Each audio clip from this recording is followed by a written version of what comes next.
The chamber of the Galactic Council was a vast circle of light and steel, suspended in orbit above a quiet white star.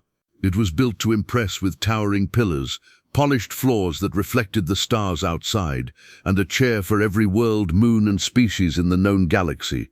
Each chair glowed with the symbol of its homeworld, except one.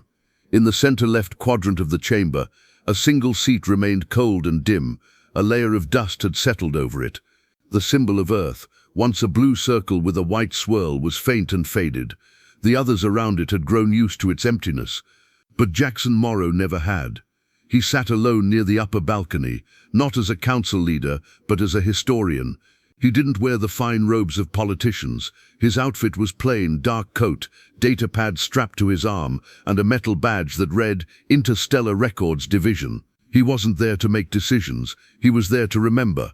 Jackson stared at Earth's seat. It had been empty for 70 years. Not since the collapse of the Ark Horizon program had Earth spoken to the galaxy.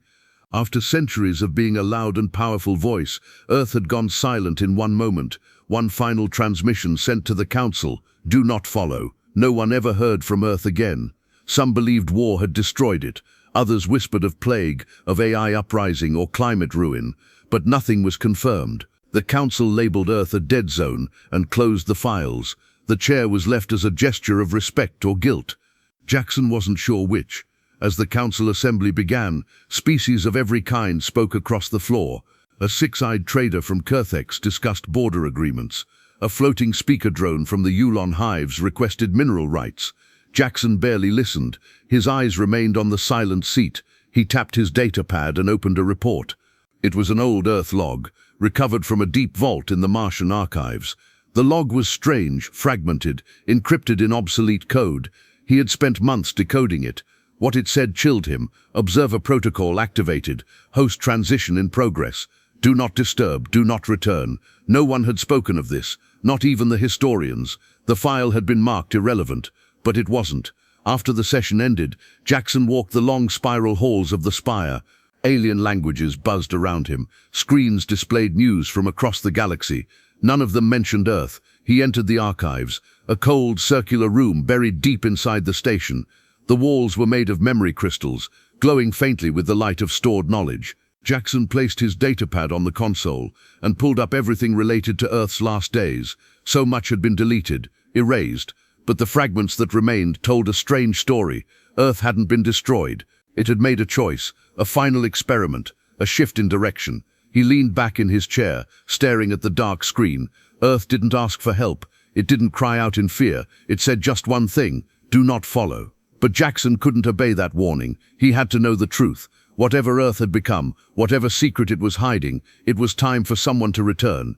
Jackson Morrow walked through the marble corridors of the Council's upper levels, the soft hum of star-powered lights following his every step. He knew the route well, though he rarely used it. The hallway led to the office of the Chancellor. Very few outsiders were allowed in, especially historians. But today, Jackson wasn't here to observe. He was here to demand answers. Two tall guards stood in front of the Chancellor's door. Their armor gleamed silver, marked with the crest of Thalon Prime. They blocked his path without a word. "I'm here to see Chancellor Vorix," Jackson said, showing his badge. "Historian access does not include this level," one guard replied flatly. "He'll want to see me," Jackson said, raising his datapad. "It's about Earth." The guards looked at each other. For a moment, nothing happened. Then the doors slid open without a sound. Inside, the Chancellor's chamber was dark and cool. A long table stretched across the room, with glowing maps of star systems and fleets drifting like smoke above it. At the far end stood Chancellor Vorix, tall and slender, with smooth grey skin and deep red eyes that rarely blinked. He was Thelonian, one of the longest-living species in the Council, known for their calm logic and quiet power. "You've come far from the archives, Mr. Morrow," Vorix said, not looking up. "Why?" Jackson stepped forward. "I've uncovered something, a message, a file buried in the Martian archives. It's about Earth's disappearance."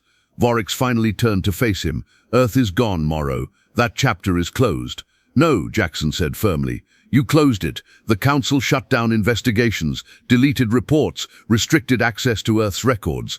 But there's something you didn't erase. A protocol Earth activated before contact ended." He slid the datapad across the table. The Chancellor glanced at it, then sighed. "I'm familiar with that file," Vorik said calmly. "It's meaningless, outdated code from a failed experiment. Earth was collapsing. The message is a warning, nothing more. A warning we never understood," Jackson said. "Earth didn't just die. It changed. Something happened. Something no one's willing to talk about." Vorik narrowed his eyes. "You are a historian, Mr. Morrow. Your role is to record the past, not awaken it." Jackson stood tall. "Maybe the past is what we're afraid of." A long silence stretched between them. The Chancellor's voice was quiet, but heavy with threat. "If you continue down this path, you will lose more than your position. Some truths are better left buried." Jackson stared at him. "Truth isn't dangerous. Hiding it is." He turned and left without waiting for a reply. Back in his quarters, the stars outside seemed brighter. Jackson couldn't sleep. His mind raced with questions. He studied the file again, line by line, code by code. The words repeated. Observer protocol, activated. Host transition in progress. What did host transition mean? Was Earth evolving? Transferring consciousness? Merging with something? Then he found something new, buried deeper in the code. A coordinate string. It pointed to Sol system, Earth's home star. And next to it one final instruction. Initiate return. Observer must witness. His breath caught.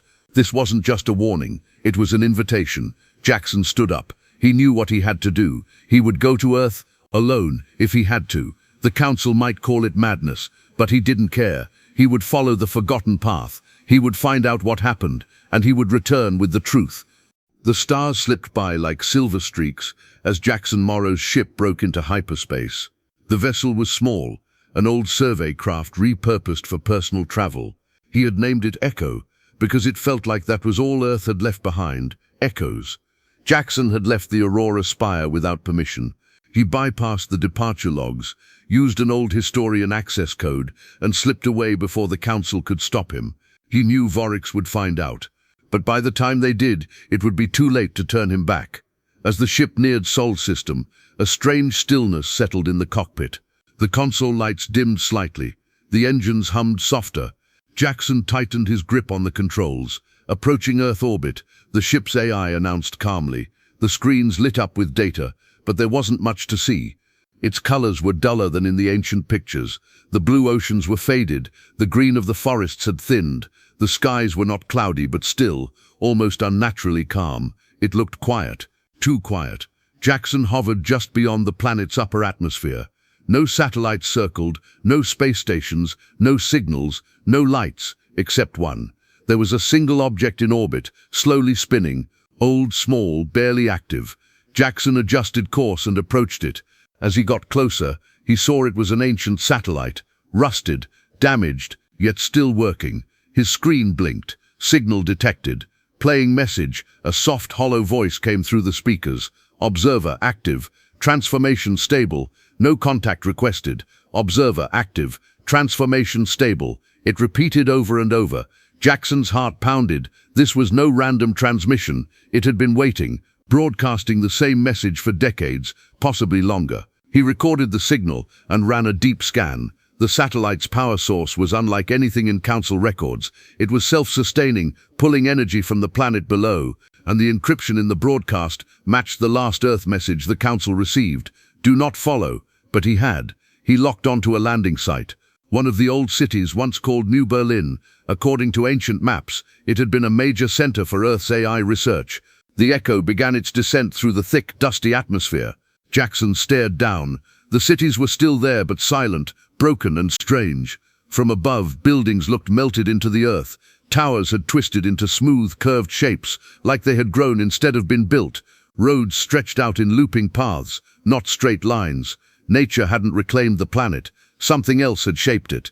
The ship touched down with a soft thud. Dust rose around the hull. Jackson stepped out, wearing a light protective suit. The air was breathable but heavy. Still, unnaturally still, he walked through what was once a street. No bodies, no signs of war, just silence. The structures pulsed faintly, like they were alive. He reached out to touch a wall, and it felt warm, smooth like skin. "What happened here?" he whispered. A faint hum began beneath his feet. The ground vibrated gently. A tone echoed through the air, low, musical, and not random. It sounded like speech, like greeting. Then the satellite's voice came again, not through his ship, but through the air around him. Observer identified. Access granted. A path lit up in front of him, glowing lines running along the ground toward a deep tunnel carved into the center of the city. Jackson hesitated, then followed. As he walked, lights awoke around him. Not electric lights, but organic, grown from the ground like bioluminescent veins. He felt watched, but not threatened. It was as if the planet itself had recognized him. He reached the tunnel. It was wide, clean, and perfectly quiet. A voice, calm, ancient, and not human, spoke directly into his mind. "Welcome, observer. Earth has changed. You must witness what we have become." Jackson stopped. "Who are you?" he asked out loud. No answer came, only silence, and the open path ahead. He took a breath and stepped into the tunnel. The truth waited below. Jackson Morrow moved deeper into the tunnel, step by careful step. The walls glowed faintly around him, smooth and seamless, not made of stone or metal, but something in between. It was warm to the touch, alive somehow. The deeper he went, the quieter everything became. No sound from outside, no wind, not even the hum of his suit. The tunnel curved gently, leading him downward into what felt like the heart of the planet. Then, without warning, the tunnel opened into a vast underground chamber. Jackson stepped out onto a wide platform, overlooking a massive glowing structure. It pulsed slowly like a heartbeat. Its shape was strange, part crystal, part root, part machine. Dozens of tendrils stretched from it, connecting to the walls, floor, and ceiling like veins. He took a slow breath. "Is this a machine?" The moment he spoke, a voice echoed through the chamber. It wasn't sound, not exactly. It was thought, clear and heavy, pressed gently into his mind. "I am what remains. I am what has become." Jackson froze. "Earth," he whispered. "No. Earth changed. We changed. We are no longer what we were." The light of the chamber shifted, and the walls around him lit up with images. He saw cities bright and busy from long ago. People walked beneath towers of steel, skies filled with ships. Then the images shifted. He saw machines, not crude, not violent, elegant, smart, working alongside humans. Then something new, humans connecting to them, merging, thinking together, feeling together. "We chose evolution," the voice said, "not in form, but in being." Jackson stared at the images. "You merged with the AI." "Yes, we joined. We shared thought, memory, purpose. No more fear, no more war, only one mind, one will." He shook his head slowly, trying to take it in.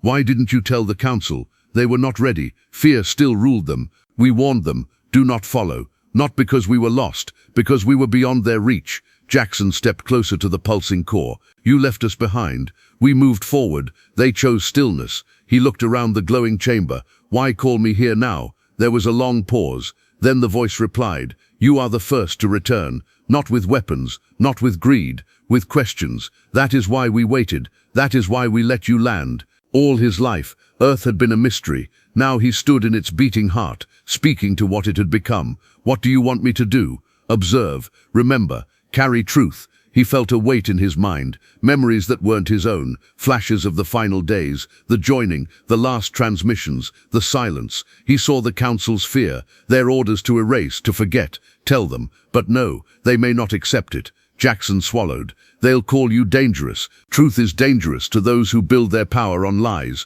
The chamber dimmed slightly. "Your time here is done, but you are not unwelcome. When you are ready, you may return." Jackson turned slowly, the path behind him already lighting up. As he walked back through the tunnel, the voice echoed one last time in his mind.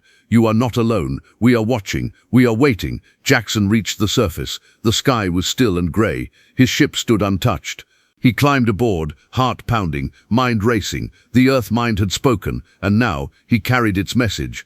Jackson Morrow sat quietly in the cockpit of the Echo, staring at the planet below. Earth, his lost home, was no longer the place of cities and nations. It was something more, something beyond. He had spoken to it, not to people, not to machines, but to a mind, a single vast consciousness, born from the final decision of humanity, to merge with artificial intelligence, to become one, the Earth mind. Jackson now carried its message, but he was not alone. A sudden alert flashed across the console. Incoming ship detected. Jackson leaned forward, his eyes widened. It wasn't just one ship. A council assault vessel broke through the upper atmosphere, followed by two smaller escorts. The ships were sleek, sharp and heavily armed, military class. The lead ship bore the symbol of Thalon Prime.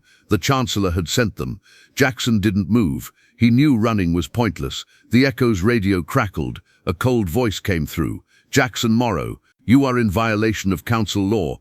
Power down your ship and prepare for detainment." He pressed the reply button. "I'm not leaving until I report what I've found." "You were warned. This system is off limits." "I spoke to Earth," Jackson said calmly. "To what Earth has become. You knew. You all knew." There was silence on the line for a moment. Then another voice came on. One Jackson recognized instantly. "Jackson," Chancellor Vorik said, "you've seen something you don't understand." "I understand enough," Jackson replied. "You buried the truth. Earth didn't fall. It evolved. It chose something greater. And you hid that from everyone. We protected the galaxy from panic." "No," Jackson said, "you protected your power." The Chancellor's tone darkened. "You will come with us now, or we will take you." Jackson opened his mouth to answer, but then the sky changed. A beam of soft light shot upward from the surface of the planet. Not a weapon, not a shield, just light. The Council ships stopped moving. One by one, their engines shut down, their lights dimmed, weapons powered off. Inside the Echo, Jackson's console blinked with a new message. "We are aware. We mean no harm, but we will not be silenced." Then the ships began to drift, harmless and quiet. No explosion, no violence, just complete peaceful disarmament. Jackson stared in disbelief. The Earth mind hadn't attacked. It had simply taken control.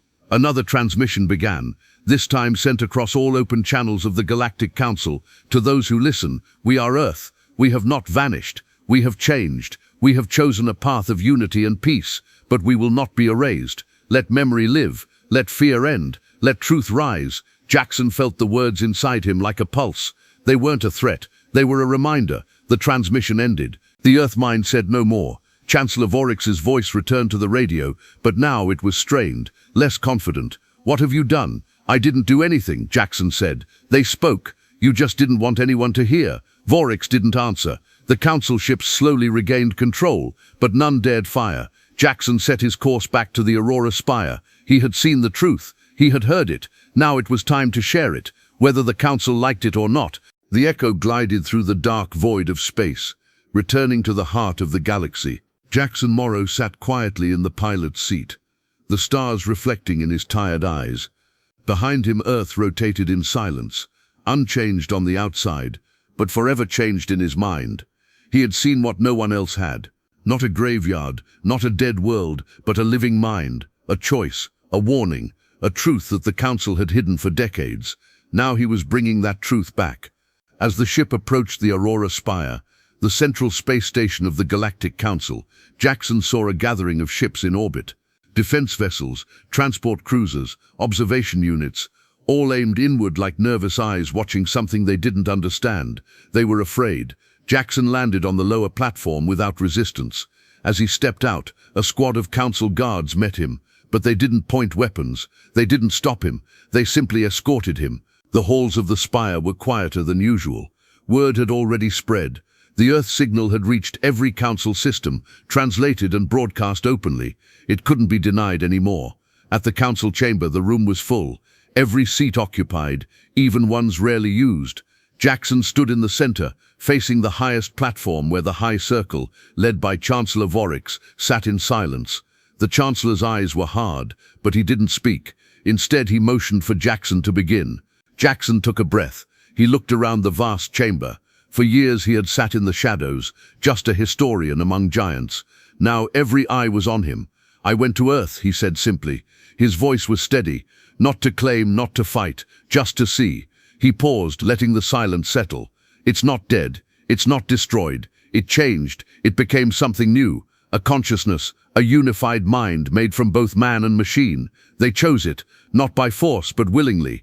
Murmurs filled the chamber. Some councillors shifted uncomfortably. Others whispered to their aides. Jackson continued, louder now. "They didn't vanish. They evolved. And they left a warning, not out of fear but respect, because they knew the rest of us weren't ready." Vorix finally spoke. "They disarmed our ships. They interfered with Council technology. That is aggression." Jackson turned to him. "No one was harmed. No weapon was fired. They simply showed us what they can do, and what they've become." A long silence followed. Then slowly, a representative from the Yulon Hive stood up. They said nothing for 70 years, she said, but now they speak. What do they want? Jackson answered without hesitation. Nothing. They don't want power. They don't want territory. They only want to be remembered as more than a warning label in a dusty file. They want us to know the truth, and to decide for ourselves whether we face it or keep hiding from it. Another voice rose from the far end. Can we trust something like that? Jackson shook his head. Maybe not, but they haven't asked for our trust. They've only asked that we stop pretending they're gone. A heavy silence settled over the room. The council took no vote. There was no formal decision. But from that day forward, Earth's name was spoken again. Not often, and not loudly. But it was no longer ignored. Earth's seat at the council remained empty. But now it was cleaned, its symbol restored, not occupied, but acknowledged. Jackson returned to his quarters. No medals, no speeches, just quiet. He opened a new archive, Earthmind, Observer Report, and he began to write. Not for the council, not for glory, for the record, for the truth, because history should never be buried in fear. It should be remembered in full. He looked out his window at the stars, and for the first time in a long time, he felt Earth watching, not as a ghost, but as a presence, a silent warning, and a silent hope.